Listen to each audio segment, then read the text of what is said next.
بعد انتشار صورة التحالف الإبراهيمي في عاصمة دولة الكيان، نحب نوضح لكم حاجات مهمة. الإسلام هو دين جميع الأنبياء والمرسلين لعبادة المؤمنين الموحدين بالله. إن الدين عند الله الإسلام، كل دين ربنا هو الإسلام. صحف إبراهيم والتوراة والإنجيل والقرآن، وكل الأنبياء والرسل كانوا عرب مسلمين بدين الله عز وجل، دين الإسلام.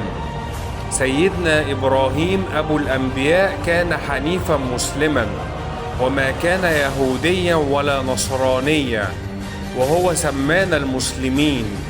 الإسلام هو دين الفطرة التي فطر الله الناس عليها، وبعث به كل الرسل ليبلغوه للناس، فهو أصل رسالتهم. وقال سيدنا نوح: وأمرت أن أكون من المسلمين. وقال سيدنا إبراهيم: أسلمت لرب العالمين. وقال سيدنا موسى: إن كنتم آمنتم بالله فعليه توكلوا إن كنتم مسلمين. وقال حواري سيدنا المسيح عيسى بن مريم: قالوا آمنا وأشهد بأننا مسلمون. وقالت ملكة سبأ: أسلمت مع سليمان لله رب العالمين.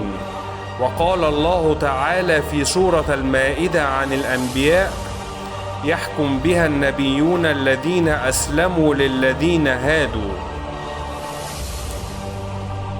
ونفهم من كلام الله عز وجل في الآيات الكريمة السابقة أن الدين عند الله الإسلام، وأن كل الأنبياء والرسل كانوا مسلمين. وصحف إبراهيم والتوراة والإنجيل والقرآن هو دين الله الإسلام. وحكومة الكيان عاوزين فتنة، والنتن استخف قومه فأطاعوه.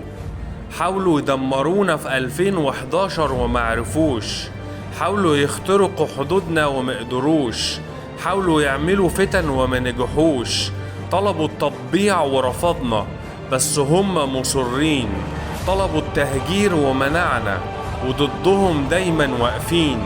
عرضوا مليارات الدولارات ودفع المديونيات وفشلوا سنين، وطلبوا مقابلة الزعيم، وطرحوا خطة الشرق الأوسط الجديد، وباظ المخطط في العمق والضرب. دخلوا حرب 2 و12 يوم واتدمروا، وأخبار صحف عالمية بالانهيار وقريبا زوال.